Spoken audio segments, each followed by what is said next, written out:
What is happening, YouTube? Welcome to the brand new channel, Mob Talk UK.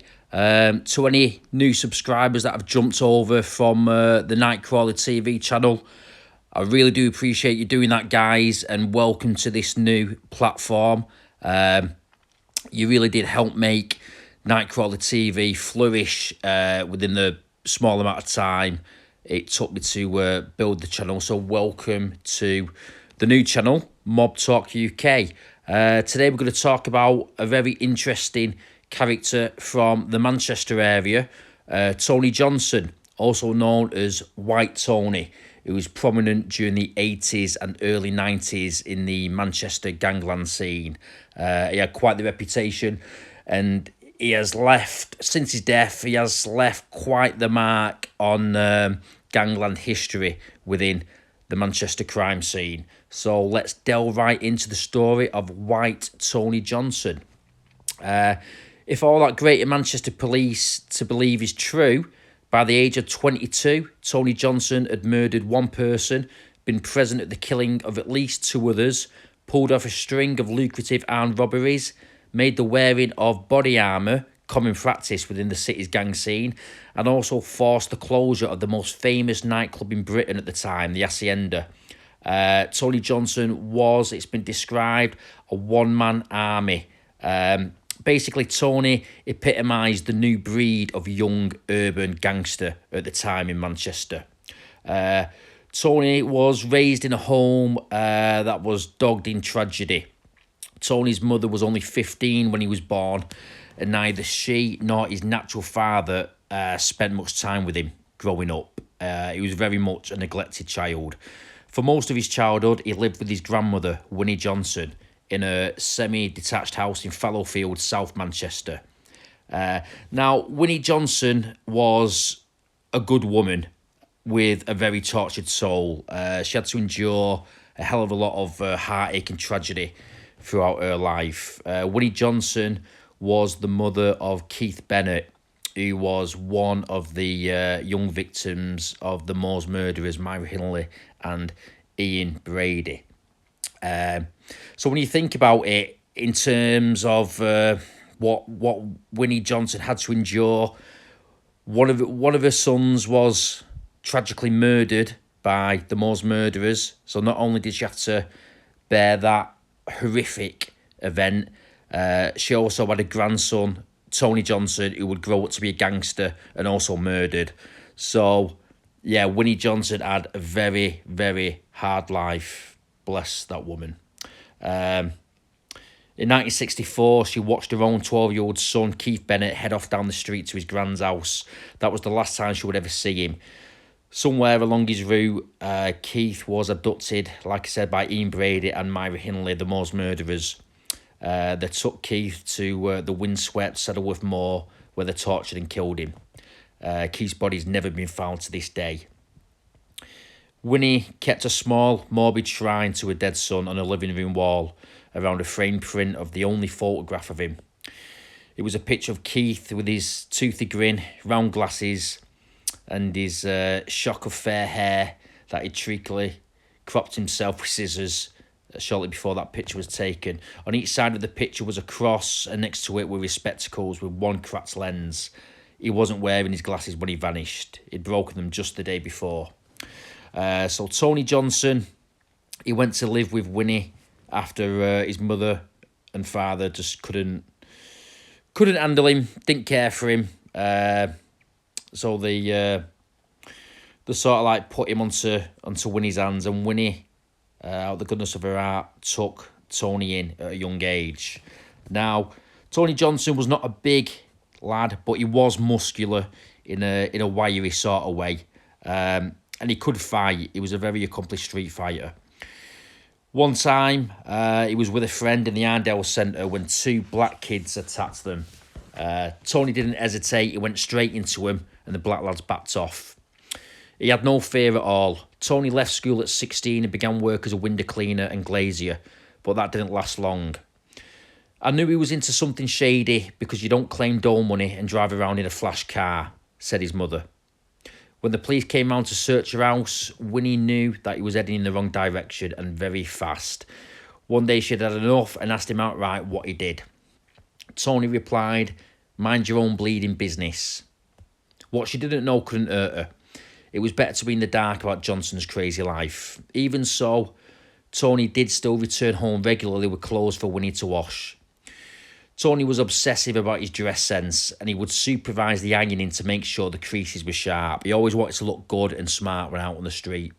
Tony had a girlfriend and soon after a baby daughter. He loved his little daughter, but I don't think his girlfriend's parents wanted her to have anything to do with him, said one relative. Tony befriended a guy called Tony McKee, sometimes known as Black Tony. He also befriended the Toro brothers, also associates of Cheetham Hill, and was gradually accepted into that particular mob. Now, the Cheetham Hill mob, they also went by the nickname the Hillbillies. During this time in the 80s, the Hillbillies were at the height. They were the most ruthless and systematic gang at that time in Manchester.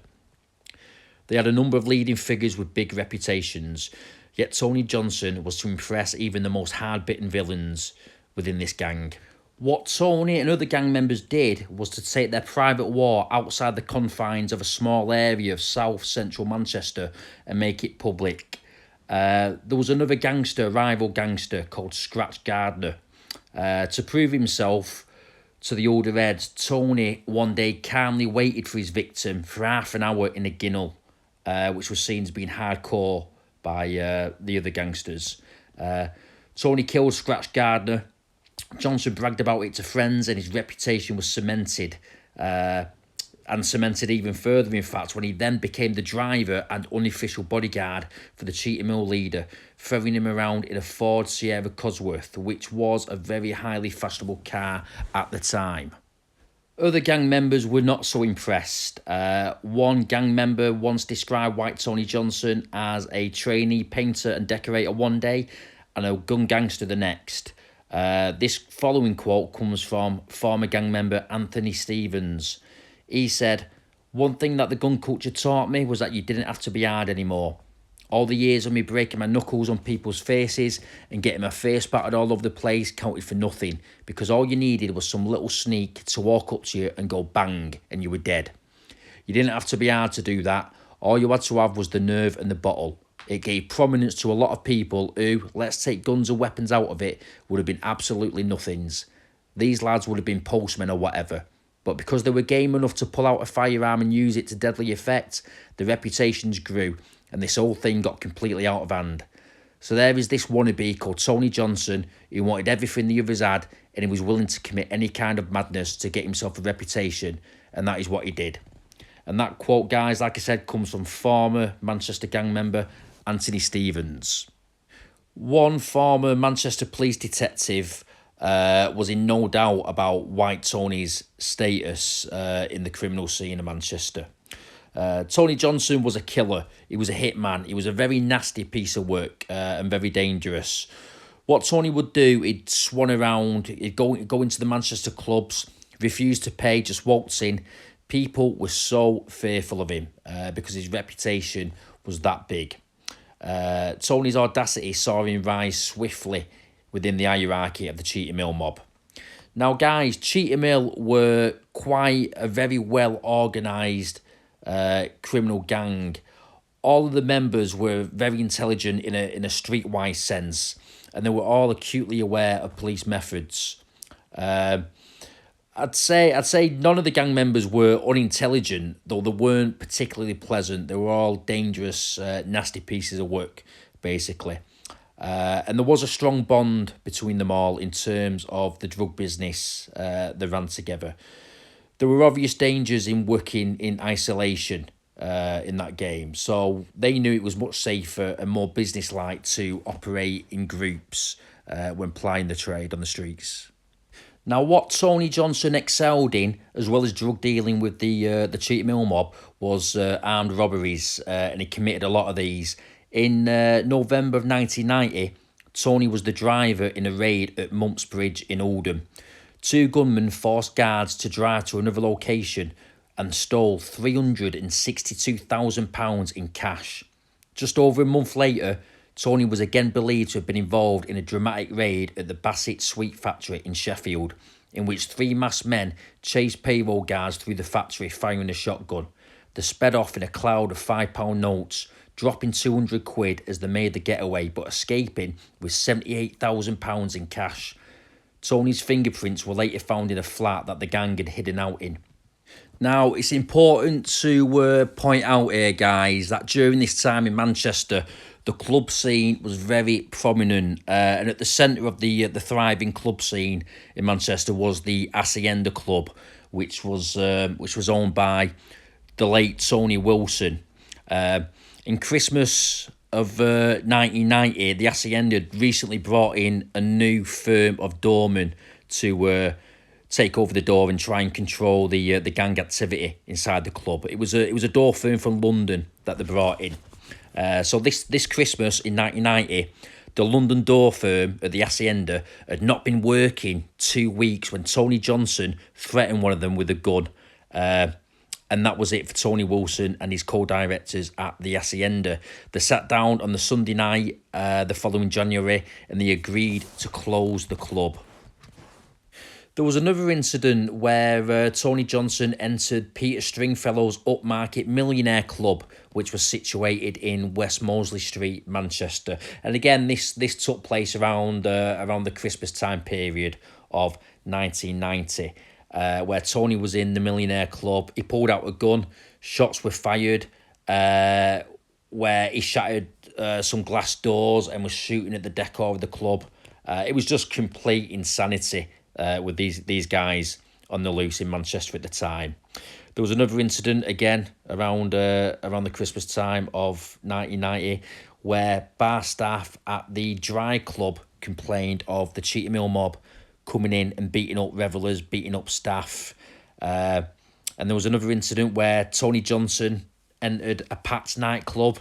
He jumped on stage, grabbed the microphone from the DJ and declared to the nightclub that he was the top dog of Manchester. So basically, Tony Johnson and a handful of street thugs from the Cheetham Hill mob were basically destroying the Manchester club scene at the start of the 90s. On the 22nd of February 1991, Tony Johnson and his friend Black Tony McKee were in a Ford Cosworth Sierra when they were flagged down outside a Cheetham Hill pub by another vehicle. They knew the men in this other car, so they approached for a discussion.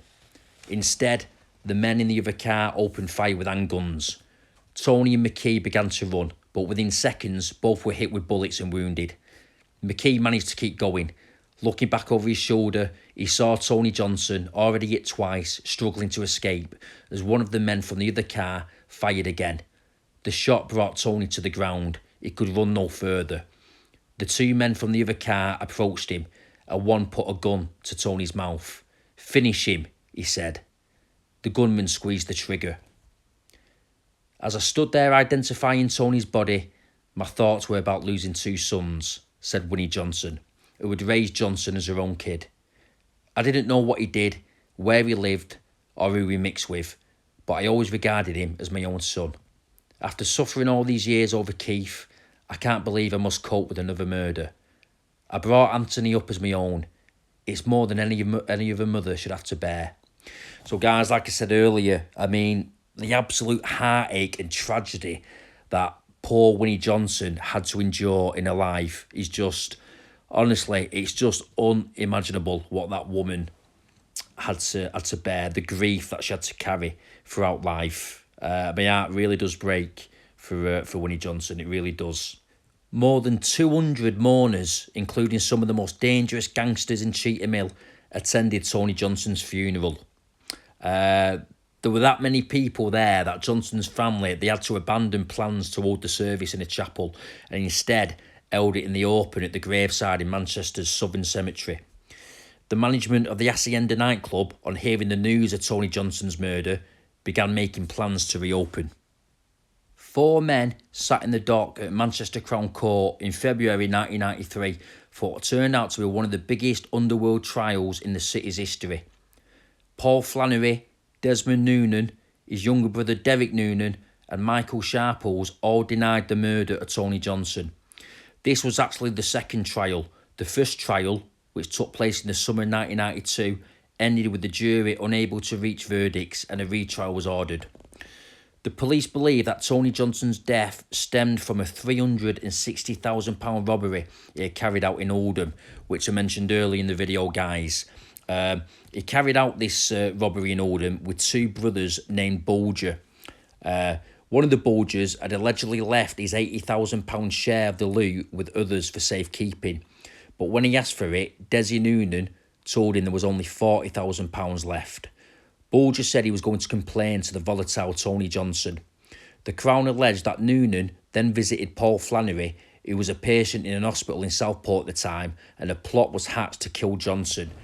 So basically, these guys, Desi Noonan and Paul Flannery, they feared Tony Johnson. They was aware of his reputation. They knew he wasn't afraid to come in strong and kill. They basically blown part of the loot from the robbery, and they were worried about Tony Johnson seeking revenge. So this is why a plot was then hatched between them to take Tony out. Paul Flannery, born in 1959, was regarded as a serious criminal, guys, having received his first conviction at the age of 12 for stealing a bus conductor's bag and assault causing actual bodily harm. He was a big, powerful man. He had numerous convictions for robbery, burglary and theft. A few months before Tony's murder, he had been shot in the hand when his car came under heavy fire outside the PSV nightclub in Hume. According to one source, Paul Flannery had gone there to broker a truce between Cheetham Hill and the Pep Hill mob. The Moss Side men instead surrounded his car and holed it with bullets. Hence why at the time of Desi Noonan visiting Paul Flannery to discuss the Tony Johnson situation, Flannery was recovering from this incident in hospital. At the trial, the Crown prosecution alleged that despite his injuries, Paul Flannery left hospital on weekend leave after the meeting with Desi Noonan, and that he was in fact one of the men in the car that flagged down Johnson and Tony McKee that fateful day in the car park of the Penny Black pub. They alleged that there were 4 people in the car, those people being Desmond Noonan sat in the back with Paul Flannery, Derek Noonan driving, and Michael Sharples in the passenger seat. Now, Tony McKee, who had been shot and wounded that day at Tony's murder, he eventually became the chief prosecution witness for the case. So when Tony McKee took the stand in trial, this is what he had to say about how the murder of Tony Johnson went down. This is what he said. Tony got out and walked over to Desi Noonan in the car park. They asked if we had any guns, but we said no. And Sharples and Derek then got out of the car. I walked towards Paul in the car. He was looking over his shoulder and nodding towards Derek and Michael. I then saw he was holding a black automatic handgun and he fired a shot which ripped the sleeve of my jacket. I turned and this time I felt as well as heard another shot and knew I'd been hit in the back. I started to run and heard another 2 or 3 shots fired. I stopped and looked back to see Tony struggling, trying to get away from Desi Noonan. He got as far as the wall and Desi Noonan fired another shot and Tony fell. The other 2 joined Desi and Derek bent down. Somebody said, "Finish him," and I heard 3 more shots. At the trial, the defendants all put forward alibi defences.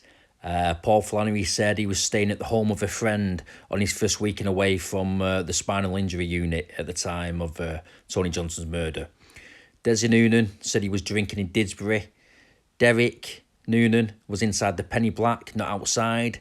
He was a partner in the pub and said he spent the whole evening working there before leaving at 11:30 p.m. by taxi. He said that he did not hear about the shootings until the licensee phoned him at home some hours later. One defence counsel claimed that McKee was trying to frame the defendants after doing a deal with the real gang responsible, though they never said who this might be. They pointed out that though he claimed to earn £250 a week working for his father's building company, he had recently bought 2 Golf GTIs and a £20,000 Porsche with a personalised licence plate. So basically, the defence team for Noonan and Co. basically discredited Tony McKee completely. They just completely ruined him up on the stand and they made him a very unreliable witness. The jury in the trial quite miraculously, in my personal opinion, believed the alibis of the defendants. After a 2-week trial and many months spent in jail and remand, Paul Flannery, the Noonans and Michael Sharples were all cleared of Tony Johnson's murder. They were free to go. No one to this very day has ever been convicted for the murder of Tony Johnson. After his death, White Tony subsequently became synonymous with Manchester's gangland history. He was a young man impressed by older gangland figures who he saw as symbols of prestige and glamour, seduced by the champagne life of the gangster and respect that only fear could bring him. And he was killed very young. So,